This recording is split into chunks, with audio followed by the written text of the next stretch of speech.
ẹ gbọ́ kò yẹ kéèyàn kú láì tọ́jọ́ kò yẹ kéèyàn fi ilé ayé lẹ̀ láì dásìkò gbogbo apátápátá làádàgbà tá a dògbò ọ̀pọ̀lọpọ̀ ẹ̀dá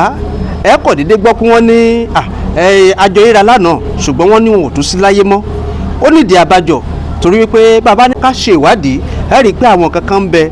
nípa àgọ́ ara wa tó yẹ ká máa ṣe àmójútó rẹ̀ ni mo ṣe ń ké káàbọ̀ sórí ètò yìí lásìkò yìí nìbàdàn láwà nílé olúyọ̀lé pẹ̀lú mi ń bí ni aláṣẹ iléeṣẹ́ amolab healthcare limited tí wọ́n fi ìlú ìbàdàn ṣe bùjókòó gbajúmọ̀ níwọ̀n òdú ni wọ́n kì í ṣàìmọ̀ fún olóko bẹ́ẹ̀ bá ń gbọ́ atura àwọn nípèsè rẹ̀ bẹ́ẹ̀ bá ń gbọ́ pẹrigí liquor àwọn nípèsè rẹ̀ ó lọ bẹ́ẹ̀ ṣùgbọ́n àwọn àṣírí kan ń bẹ tí mò ń fẹ́ kí ẹ gbọ́ látẹnu wọn nípa bẹ́ẹ̀ ṣe lè lo àǹfààní egbòogi tá a pilẹ̀ pèlò rẹ̀ nílànà ti ìgbàlódé ó kí ẹ kújọ́ mẹ́ta. ẹ ṣe àtọkùn wa. ẹ bá a dá ọkọ yín fún gbogbo àwọn tí wọ́n wù wá báyìí. orúkọ mi ni Alhaji Ashiru Bashiru Amao. Alhaji Ashiru Bashiru Amao. tí mo jẹ́ olùdarí iléeṣẹ́ amolab healthcare limited. amolab healthcare limited ló ń ṣe egbòogi amobitas amo flush capsule atura herbal mixture amorex àti perigi bákan náà àwọn là ń ṣe amo hpp formula àti bẹ́ẹ̀ bẹ́ẹ̀ lọ. ọ̀dà bàbá bẹ̀rẹ̀ léèrè àti ń gbọ́ nípa atura ọ̀pọ̀lọpọ̀ ni wọ́n rí ládùúgbò ọ̀pọ̀lọpọ̀ ni wọ́n rà á ẹlòmíì ò tiẹ̀ mọrú iṣẹ́ tí ń ṣe gan kí ni ìwúlò atura yẹn gan ní pàtó. ẹ ṣe atọ́kùn atura òun ni wọ́n pè ní akérèkòrò abíjàwara bákan náà atura ni wọ́n tún fún àtòrí oyè rẹ̀ pọ̀ o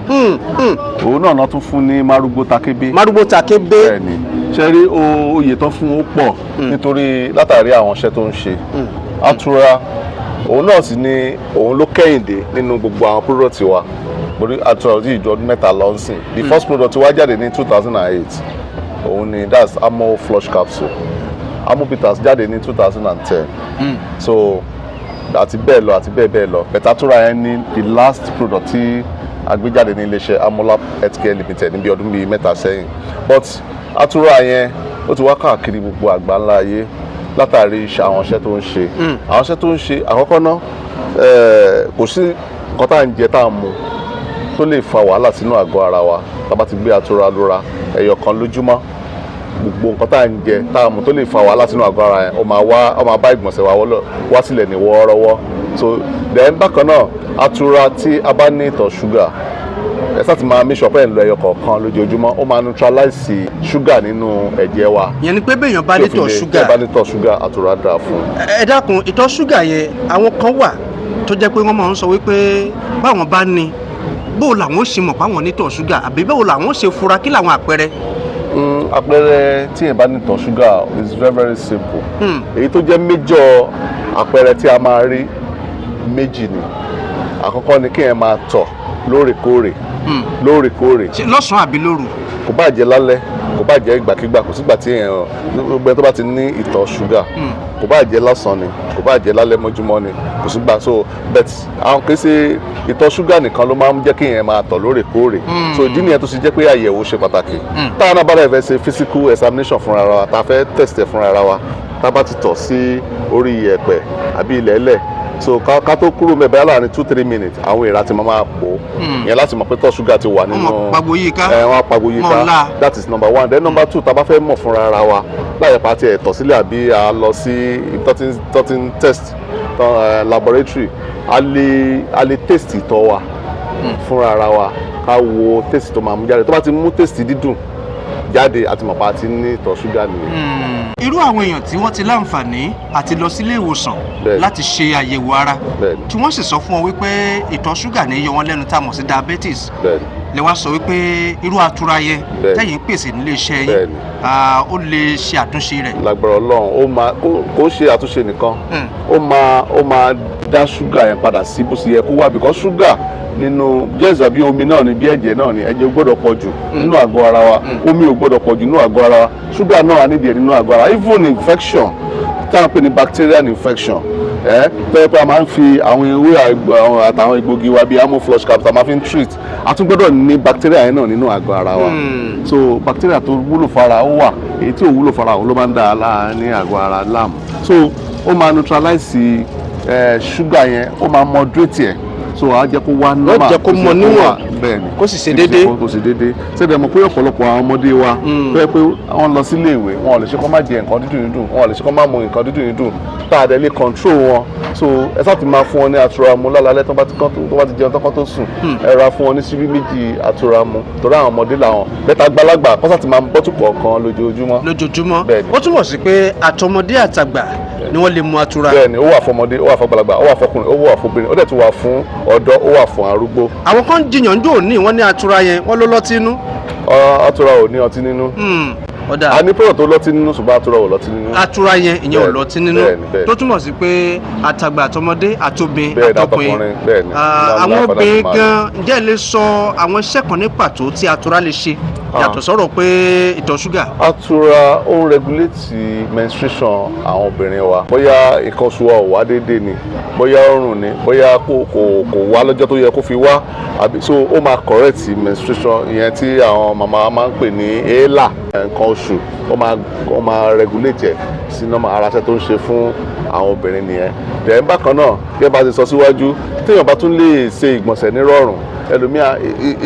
ikùn ẹlòmíì nìyí á dàbẹ̀ ń kó lóyún, kó sọ ti gbé àtúrà ẹyọ kọ̀ọ̀kan kó máa gbé lóra lójoojúmọ́, ó máa gbogbo fat tó wà nínú àgọ́ ara rẹ̀ ó máa pọ̀ nù ẹ̀. Bákan náà àtúrà ń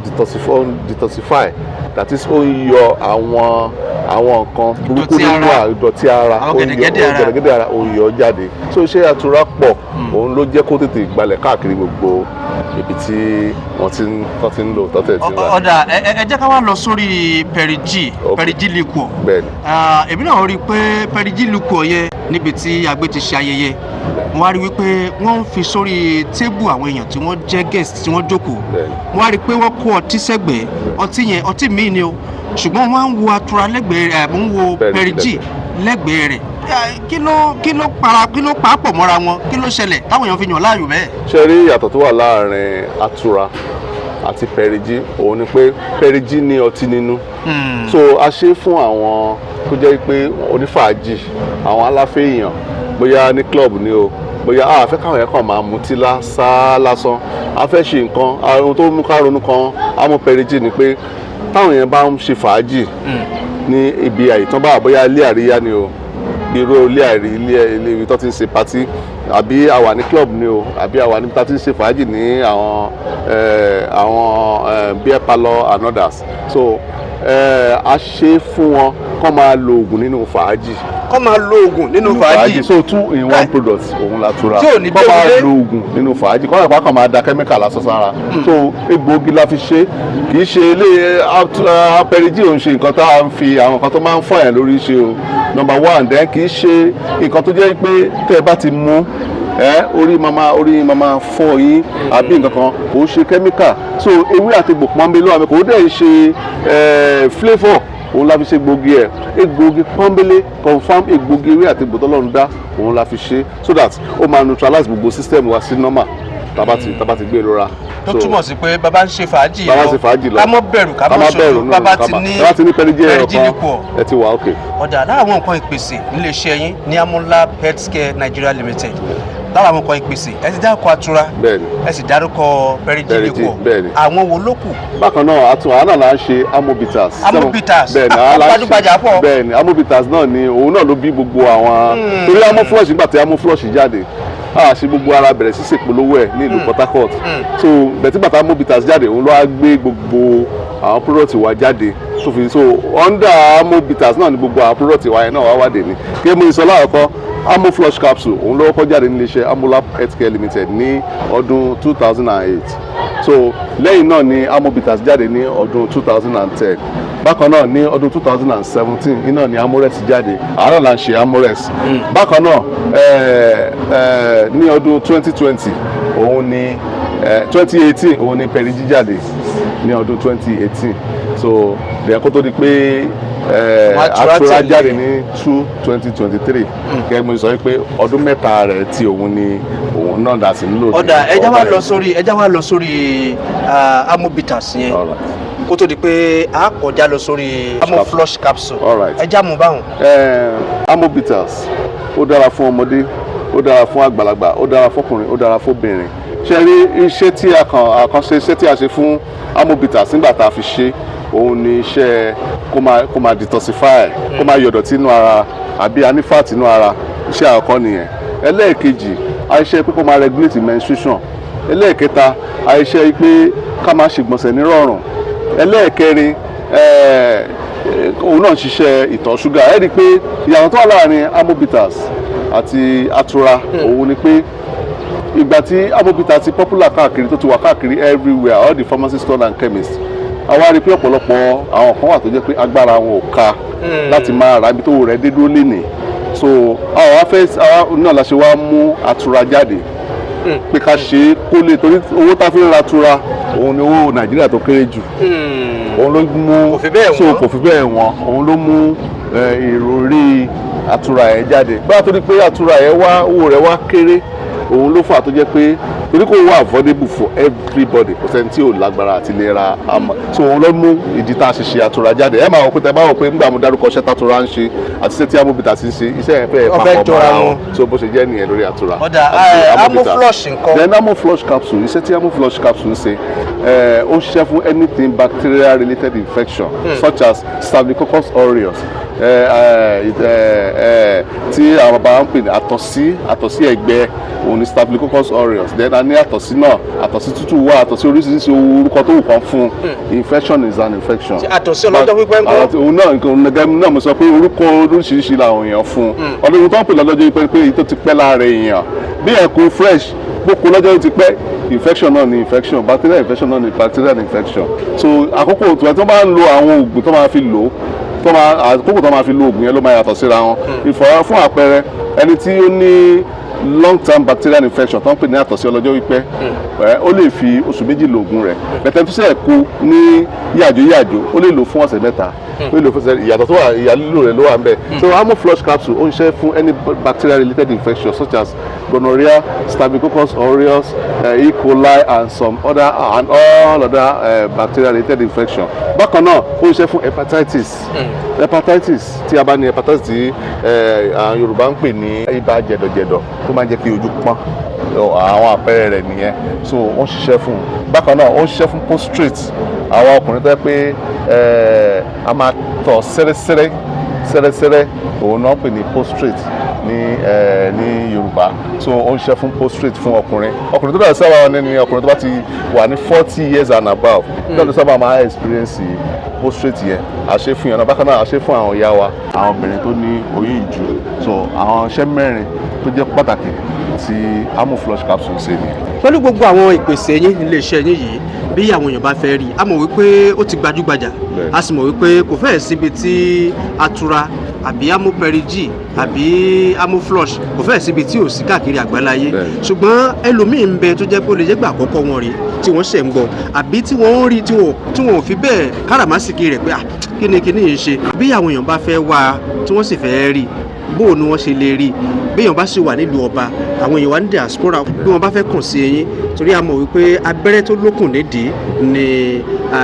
amolab káàkiri àgbáláyé à ń bàdàn ọgbàdúgbajà lẹ́kọ̀ọ́ lọ dé Benin mo rí pé ẹ lọ sí orílẹ̀-èdè Benin Republic njó ní ibẹ̀lẹ̀ dúró sí fún ìdílé oṣù méjì àwa ní Ghana náà ẹ tún wà ní Ghana báyìí